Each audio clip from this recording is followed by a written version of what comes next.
of derivative, the first topic was derivative as a rate measure. ये हमने पढ़ लिया, इसको सॉल्व कर लिया, इसके क्वेश्चंस, इससे रिलेटेड क्वेश्चन जो होमवर्क में वो आप ट्राई करेंगे। जो नेक्स्ट टॉपिक आता है इसका एओडी में, डिफरेंशियल्स, एरर्स एंड अप्रोक्सीमेशंस। आपको ऑलरेडी गूगल क्लासरूम में सब चीजें दे दी है मैंने, वहां पर भी आप देख सकते हैं। अब इनके सेकंड थ्योरी में बता रहा हूं, डिफरेंशियल, एरर एंड अप्रोक्सीमेशन।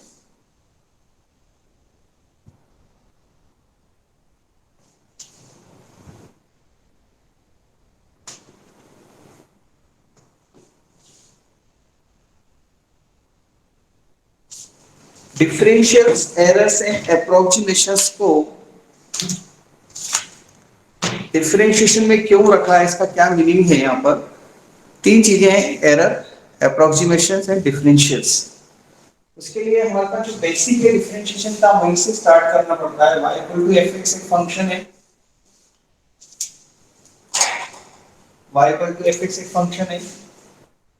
इसमें हमने चेंज किया, x में change x plus delta x, y में change y plus delta y। Equation number 1 और 2 देते हैं इसको।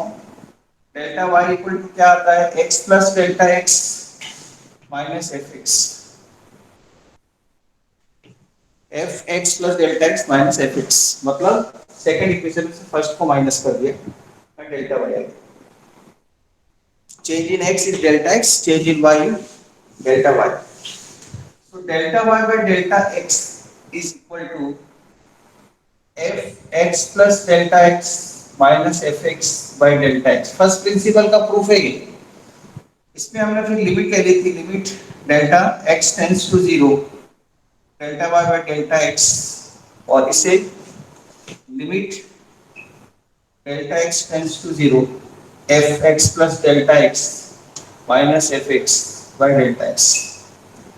This quantity we have denoted by dy by dx. ये तो होता है dy by dx। अभी मुझे यहाँ पर किस टर्म से मतलब है, इस टर्म से मतलब है मुझे यहाँ पर delta x tends to 0, delta y by delta x। क्योंकि अगर मैं इसलिए dy by dx लिखूंगा तो ये फर्स्ट प्रिंसिपल का फॉर्मूला बन जाएगा, और इसी के दो टुकड़े हमने डिफरेंशिएबिलिटी में पढ़े थे एलएसडी और आरएसडी के हेल्प से। चंदा मामा थ्योरी के नाम से मैंने आपको पढ़ाया था, इफ यू रिमेंबर। यहाँ हमें ये जो dy by dx यूज किया है, इसको बोला था हमने dy by dx rate of change. यहां से dy by dx अगर मैं इक्वल, यहां से यदि टर्म हटा दूं लिमिट वाली, तो ये इसके इक्वल नहीं रहेगी, इसके अप्रोक्सीमेटली इक्वल हो जाएगी। इसको ऐसा लिख सकते हैं, अप्रोक्सीमेट। आपकी आवाज क्लियर नहीं आ रही है।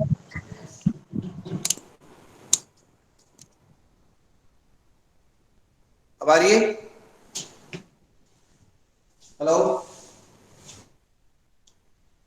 हाँ सर, हाँ। तो ये dy by dx equal to limit delta x tends to 0, delta y by delta x से, इसमें से मैंने ये टर्म हटा दी, तो अब ये इक्वल टू का साइन नहीं रखकर हमको ये वाला साइन यूज करना होगा।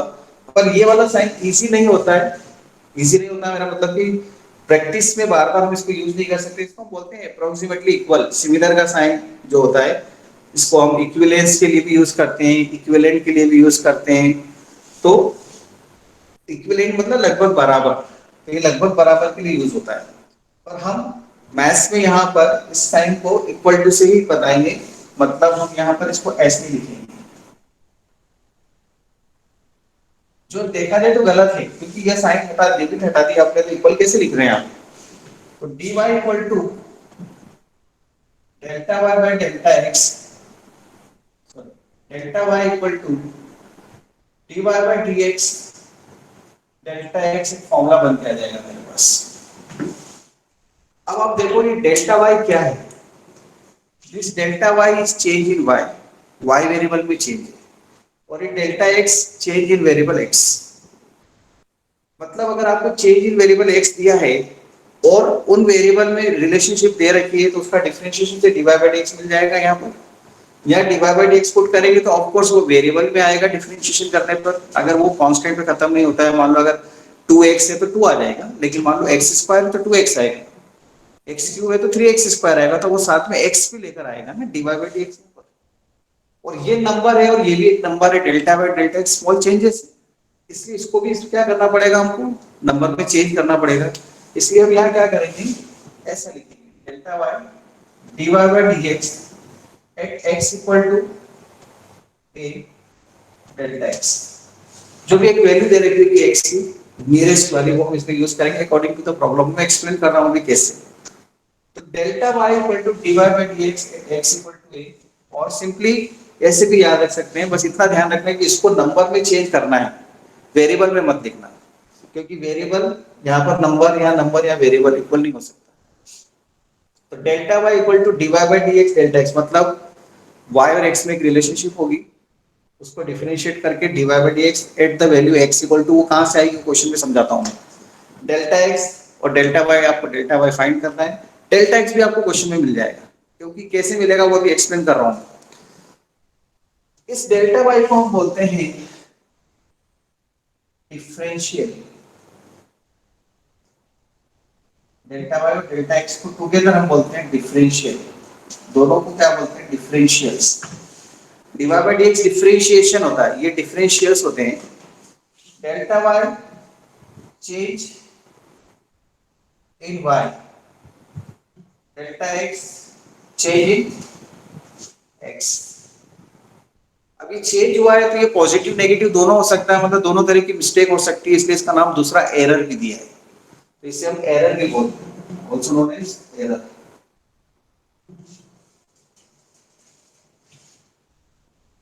और ये बहुत छोटा चेंजेस होते हैं, बहुत छोटी एरर होती है, इसलिए इसको अप्रोक्सीमेट वर्ड भी यूज किया, मतलब बहुत क्लोजली रिलेटेड वर्ड है। अप्रोक्सीमेशन का मतलब यही है कि बहुत नियरेस्ट, बहुत छोटा सा चेंज को फाइंड करना, और वो छोटे से चेंज होते हैं डेल्टा वाई डेल्टा एक्स, जिसका नाम डिफरेंशियल भी है, एरर भी है, मतलब सब मिलाकर एक ही वर्ड हो गया।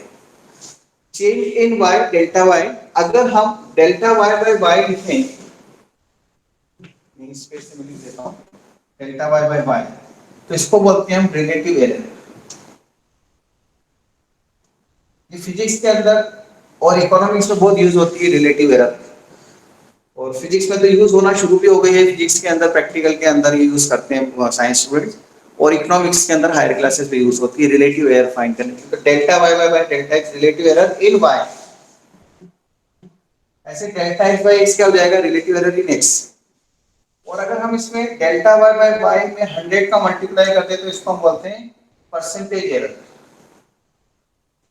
ये भी आप यूज करते हैं फिजिक्स के अंदर प्रैक्टिकल के टाइम पर, फिजिक्स प्रैक्टिकल में परसेंटेज एरर फाइंड करो और रिलेटिव एरर फाइंड करने में, तो ये दोनों फिजिक्स में यूज होती है, प्रैक्टिकल में 12th क्लास में, और हायर क्लासेस में इकोनॉमिक्स में, और इंजीनियरिंग में तो खैर यूज होना ही होना है परसेंटेज एरर। आपको यहाँ पर ये टॉपिक एक ऐसी चीज के बारे में बताएगा जिसके आंसर आप 9th क्लास तक बिना कैलकुलेटर के आंसर नहीं दे पाते थे। फिर हमने एक नया टूल पढ़ा था 11th क्लास में, लॉग, जिससे हमने उनके आंसर देना शुरू कर दिए थे। फिर एक बाइनोमियल थ्योरम पढ़ी थी, उससे भी हमने कुछ के आंसर देना शुरू कर दिए थे, जो 9th तक हमारे नॉलेज में नहीं थे, वो हमारे लिमिटेशंस थे। ऐसी कुछ और चीजें हैं यहाँ पर जो डिफरेंशिएशन से हम उन चीजों की वैल्यू को फाइंड कर पाएंगे, जो लॉग से भी की जा सकती है, बट यहाँ एग्जाम में लिखा हुआ होगा, स्पेसिफाई होता है यूजिंग डिफरेंशियल्स, डिफरेंशिएशन और डिफरेंशियल्स अप्रोक्सीमेट, इसकी वैल्यू फाइंड करो अप्रोक्सीमेट कितनी आएगी। अब अप्रोक्सीमेशन के अंदर अप्रोक्सीमेशन मत कर देना, मतलब आपको वैसी अप्रोक्सीमेट वैल्यू फाइंड करनी है तो आप उसमें भी अप्रोक्सीमेशन कर देते हैं, ऐसा मत करना, वो मैं क्वेश्चन में भी समझा रहा हूँ। फॉर एग्जाम्पल अगर आपको मान लो रूट 37 की वैल्यू फाइंड करनी है, तो आप बोलोगे सर रूट 37 6 पॉइंट समथिंग आएगा, एग्री करते हैं सब, 6 पॉइंट समथिंग तो आएगा, पर डिफरेंशिएशन का यूज करना है, लॉग से बता सकते हैं और कैलकुलेटर से भी बता सकते हैं, पर लॉग का यूज नहीं करना है, कैलकुलेटर का यूज नहीं करना है, और इसका आंसर देना है 37 का, और हम इसमें बाइनोमियल भी यूज नहीं कर रहे हैं, क्योंकि बाइनोमियल के अपने लिमिटेशंस होते हैं, एक्स की वैल्यू 1 से छोटी होना चाहिए, any binomial theorem for any number. So in order to get the answer using differential, मैं कैसे करता हूँ इस क्वेश्चन को समझाता हूँ, रूट 37 ही बताता हूँ, पहले इसका स्क्रीनशॉट में एग्जांपल ले रहा हूं मैं, फिर अपन अपन डीबीपी पे जाते हैं। स्क्वायर रूट ऑफ 37 फाइंड करना है,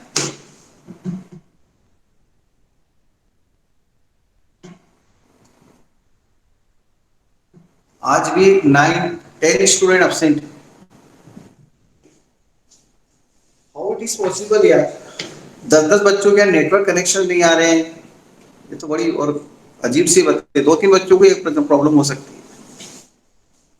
y equal to root 37, y equal to हम रूट x एक फंक्शन नहीं है, क्योंकि बिना फंक्शन लिए डिफरेंशिएशन किसका करोगे, तो जो भी नंबर है उसको आप x से रिप्लेस कर दो, ठीक है। जो भी नंबर दिया है उसको आप x से रिप्लेस कर दो तो वो क्या कन्वर्ट हो जाएगा, फंक्शन में कन्वर्ट हो जाएगा। फंक्शन में जैसे कन्वर्ट हुआ उसका डिफरेंशिएशन कर दो, इतना तो हर कोई कर सकता है, रूट x का डिफरेंशिएशन 1/2x। अब आपको डेल्टा y को फाइंड करने के लिए, मतलब रूट 37 को फाइंड करने के लिए 6 से कुछ ज्यादा आंसर आएगा, ये तो आपका दिमाग बोल रहा है, तो 6 तो हमारे पास फिक्स है, प्लस थोड़ा सा कुछ ज्यादा आएगा वो डेल्टा y मान लेते हैं। अब उस डेल्टा y को फाइंड करने के लिए हमें dy बाई dx चाहिए। dy बाई dx तो तैयार है, पर वो वेरिएबल में दिख रहा है, देखो ये नंबर में कन्वर्ट करना है। इसको कन्वर्ट करने के लिए, नंबर में कन्वर्ट करने के लिए देखो हम क्या करते हैं, ये 37 है, इसको हम रूट 37 को ऐसा लिखेंगे x plus delta x equal to 37, मतलब जो वैल्यू दी होती है ना जिसको अप्रोक्सीमेट करना होता है वो x प्लस डेल्टा x होता है। तो डेल्टा x, इसमें x की वैल्यू हम ऐसी यूज करेंगे अपनी मर्जी से, लेकिन अपनी मर्जी में भी ऐसा दिमाग लगाना है कि कुछ भी लेने से चलो मैं तो 50,000 ले लेता हूँ, ऐसा नहीं। x की वैल्यू ऐसी लेना है जो इसके नियरेस्ट और जिसका स्क्वायर रूट आपको आता है। तो आप बोलोगे सर 16, तो बोलूंगा नहीं 16 नहीं चलेगा। क्या सोचोगे आप बताओ, नियरेस्ट 6. 36, तो डेल्टा x कितना हो जाएगा यहाँ पर 1, 6 पे स्क्वायर रूट आएगा तो x की वैल्यू कितनी हो गई 36, ठीक है। वो 36 पे यहाँ पुट कर देता हूँ तो देखो dy by dx x equal to a लिखा था ना, वो x इक्वल टू ये 36 है, 1/2 रूट 36, मतलब ये कितना हो जाएगा 1/12। ये dy बाई dx फाइंड कर लिया मैंने। Now delta y equal to dy by dx at x equal to a, delta x इस फॉर्मूला में पुट कर देता हूँ। Delta y is to be determined, dy by dx कितना है 1/12, और डेल्टा x कितना है यहाँ से देखो 1, ये 1 लिख दिया, दिस इज 1/12। मैं यहाँ बोल रहा था कि अप्रोक्सीमेशन में अप्रोक्सीमेट मत करना, इसका मीनिंग ये है कि 1/12 को डिवाइड करके पॉइंट के बाद में 3 डिजिट तो एटलीस्ट लिखना ही लिखने हैं। तो डिवाइड करेंगे इसको 1/12 और वो बताएंगे, यहां से हमारे पास आंसर आएगा root 37 equal to 6 plus delta y. 6 तो हमें पता ही था आंसर आना ही आना है, 6 उससे थोड़ा सा ज्यादा है वो डेल्टा वाई है।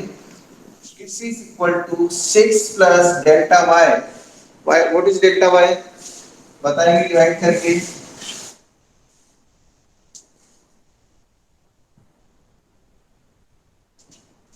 पॉइंट 0 0.083 083 6.083, ये अप्रोक्सीमेट आंसर हो गया। मतलब square root of 37 is 6.083 without using calculator, without using log, using differentiation आपने डिफाइन कर दिया। Take the screenshot.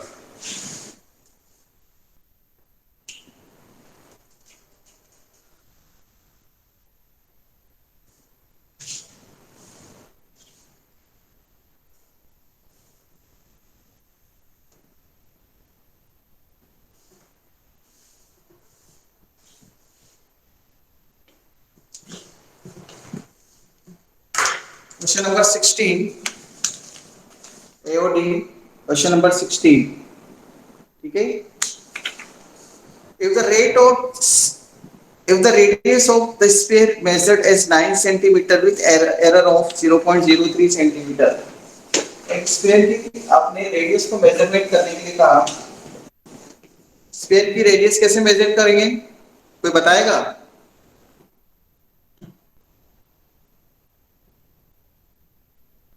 Science student, sphere की रेडियस कैसे मेजर करते थे आप 10th 9th क्लास इसमें 11th में? Vernier caliper.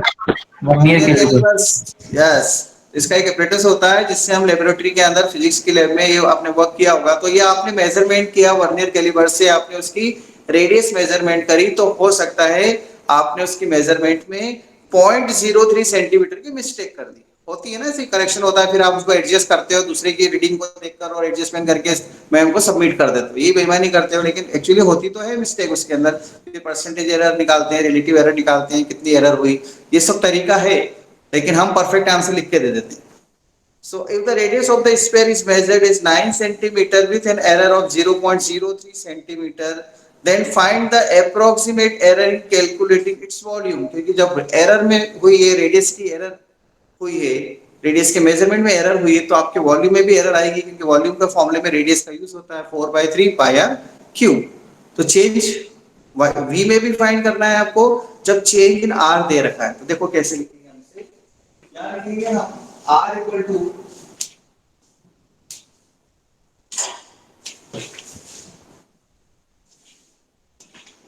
question number 16, 9 delta r equal to 0.03, ये डेल्टा r है, r प्लस डेल्टा r 9.03 हो जाएगा। p डेल्टा b हमें फाइंड करना है, b equal to 4/3 pi r cube इसका फॉर्मूला होता है, इसका डिफरेंशिएशन करेंगे dv by dr equal to 4/3 into 3 pi r square, differentiation हो गया इसका। इसमें dv by dr फाइंड करेंगे तो वेरिएबल में है एट r इक्वल टू 9, 3 से 3 तो कट गया, 4 into पाई 9 का square, 81 into 4 324 pi. This is dv by dr. Now delta r equal to dv by dr delta r delta v, delta v equal to dv by dr कितना है 324 पाई, और delta r कितना है 0.03। इसको solve करेंगे हम 9.72 pi centimetre cube, इतनी mistake हो जाएगी उसके अंदर, 9.72 पाई सेंटीमीटर क्यूब की एरर हो जाएगी वॉल्यूम के अंदर। Question number 17, take the screenshot.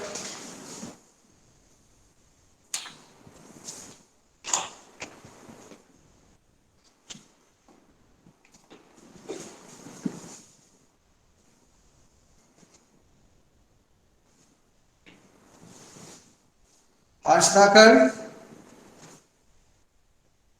Harsh Dhakar, Harsh is there, okay। Dilawar, yes sir. समझ में आया? हाँ। देखो 18 क्वेश्चंस में आपको हेल्प करनी, 17 में हेल्प करनी है आपको। Find the approximate value of f of 3.02, f of 3.02 find करना है। समझना, क्वेश्चन भी एक्सप्लेन करूंगा मैं। when fx equal to 3x square plus 5x plus 3, find the approximate value। मनस्वी, मनस्वी इतनी लेट। fx एक फंक्शन दिया हुआ है, इक्वेशन 1, आपको क्या करना है दिलावर, 3.02 की वैल्यू फाइंड करना है। तो ऐसा लग रहा है 3.02 है तो मैं x लेके 3.02 पुट कर दें, ठीक है कर सकते हैं पुट, लेकिन आपको मार्क्स नहीं मिलेंगे क्योंकि ये तो डायरेक्ट हो जाएगा। डिफरेंशिएशन का यूज करना है, जैसे अभी हमने √37 बोल देते 6.0 समथिंग कुछ आएगा, लिख दो आंसर, तो ऐसे थोड़ी मार्क्स मिलेंगे।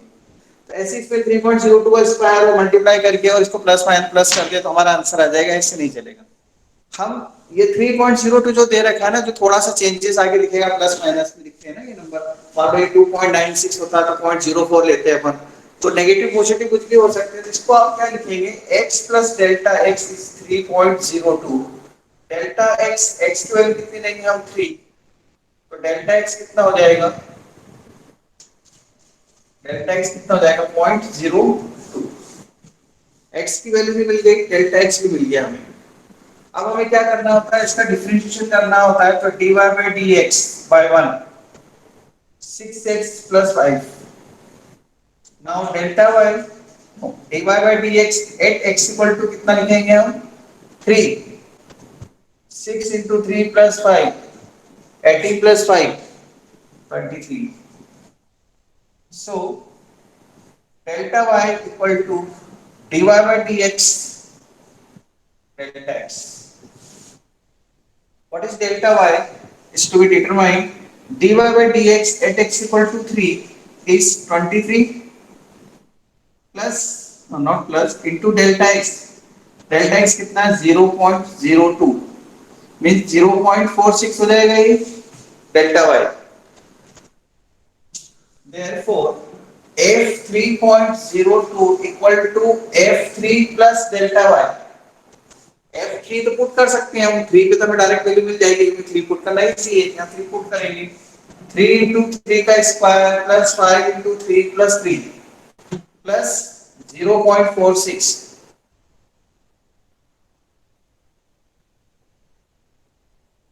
81 plus 80 99.46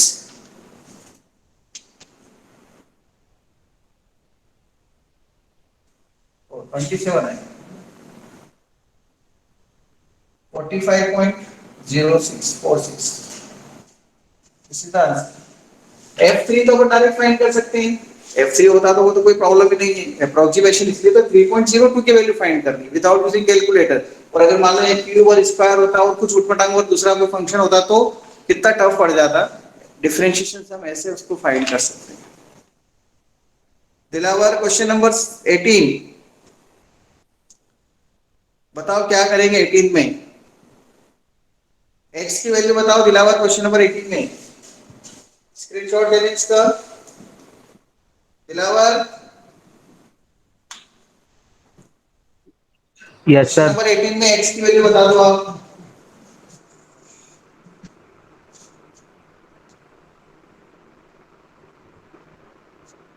यस सर.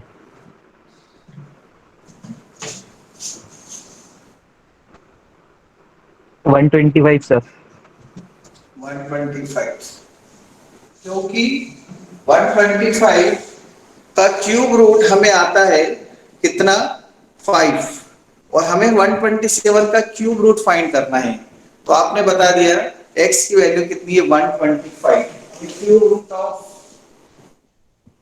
127 फाइंड करना है तो हम फंक्शन ये लेंगे cube root of x delta function is cube root of x x से रिप्लेस कर देंगे x प्लस डेल्टा x जो गिवन होता है वो 127 है x की वैल्यू आपको दिला हमने बता दी है कितनी है 125 जो इसके नियरेस्ट है तो डेल्टा x की वैल्यू कितनी है 2 इसको डिफरेंशिएट कर दो dy by dx cube root of x 1/3 x की power 1/3 minus 1 means 1/3 to 3 x की पावर 2/3 सर उधर डेल्टा एक्स इक्वल्स टू 2 आएगा ना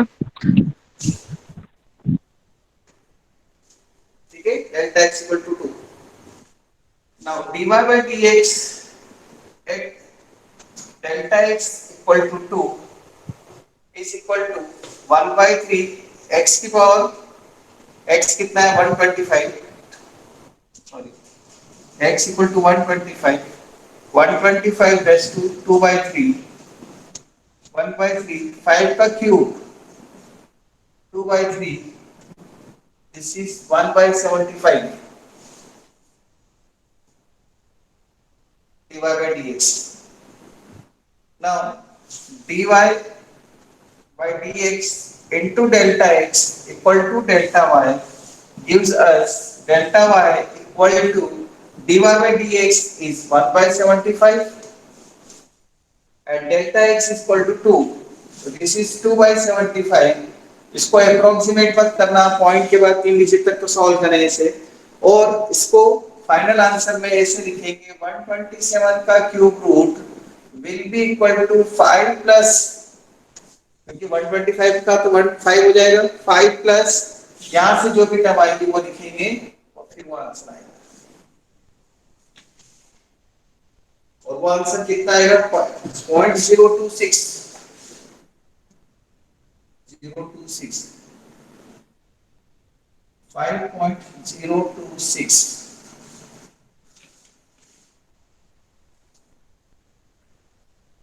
क्वेश्चन नंबर 19 अभी करेंगे आप सभी, और उसको शेयर करेंगे। जिस स्टूडेंट को बोलूंगा उसे एक ग्रुप पर, व्हाट्सएप ग्रुप पे शेयर करना है। और हो सकता है कि आपको यहाँ पर अपनी नोटबुक को आपके मोबाइल के कैमरे के सामने ले जाके ऐसे भी दिखाना पड़े, जिससे समझ में आ जाए कि आपने यही किया है, आपने खुद ने किया है।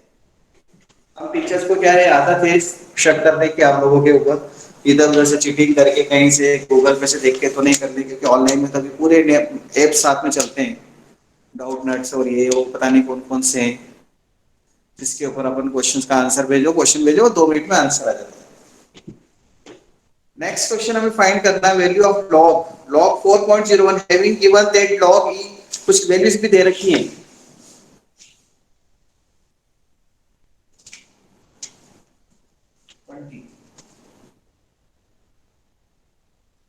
लॉग 4.01 ई बेस पर फाइंड करना है। ठीक है, ई बेस पर आपको वैल्यू फाइंड करके ध्यान देना।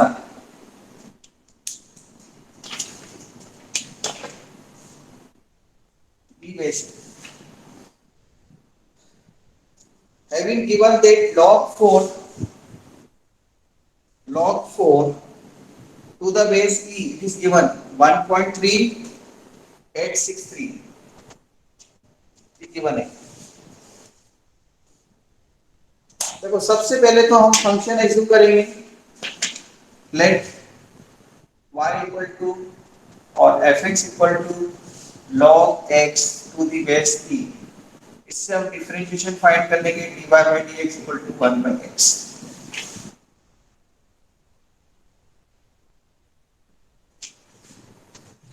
dy by dx हमें चाहिए x की वैल्यू, यहाँ चाहिए ना x, तभी तो यहाँ पुट करूंगा मैं x की। तो उसको कैसे लिखेंगे, देखो हमारे पास x प्लस डेल्टा x ये है 4.01, और x की वैल्यू हम 4 लेंगे, तो डेल्टा x कितना आ जाएगा 0.01 अप्रोक्सीमेट वैल्यू। मैंने आपसे बोला था जो फाइंड करना होता है वो x प्लस डेल्टा x होता है, और जो नियरेस्ट हमें दिया होता है मालूम होता है, क्योंकि हमें log 4 की वैल्यू मालूम नहीं है। ये मत सोचना कि log 4 की वैल्यू तो अपने को याद होगी, इसलिए तो उन्होंने दे दिया। अगर ये मान लो स्क्वायर रूट ऑफ 4.1 होता, स्क्वायर रूट ऑफ 4.1 होता तो 4 की तो पता है स्क्वायर रूट, उसके लिए थोड़ी देंगे कि स्क्वायर रूट 4 2 होता है। ये नहीं मालूम है इसलिए उन्होंने दिया है आपको, इसका यूज करके फाइंड करना। मतलब आपको ये मालूम है तो ये कैसे करेंगे। सो यहाँ पे 0.01 लिख देता हूँ, 0.01। सर वहाँ 4 आएगा ना, कहाँ पर x equal to x equal to 4। Sir x equal to 4 है। हाँ 1/4 सही, x equal to 4। Now delta y equal to dy by dx delta x। क्या करेंगे, डेल्टा y कितना है हमारे पास नहीं मालूम,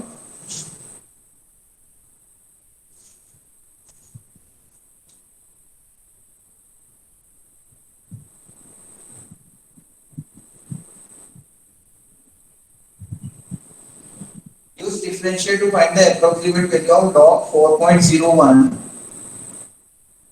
it is given that log 10 base है ना, नहीं e base है 1.3863 divided by dx 1 by x 1/4 0.01। 10 base पे भी दिया हुआ है, मुझे बोला वो तो नहीं लिख दिया मैंने। ये कितना हो जाएगा 1/400। ठीक है, डेल्टा y भी आ गया मेरे पास, dy by dx भी आ गया। नाउ मुझे वैल्यू लिखनी है, देखना वैल्यू लिखते समय मैं कैसे लिखूंगा इसमें। log ऑफ 4.01 की जो वैल्यू आएगी वो log 4 प्लस समथिंग आएगी। log 4 इस पे दे रखा था आपको यहाँ पे 1.3863 प्लस समथिंग, वो यहाँ से मिल जाएगा आपको डेल्टा y। ठीक है, और इसको प्लस कर देंगे आंसर आ जाएगा। अब यहाँ पे 10 बेस वाला क्वेश्चन दिया है, वो आप ट्राई करना, उसको अपन कल कंटिन्यू करेंगे।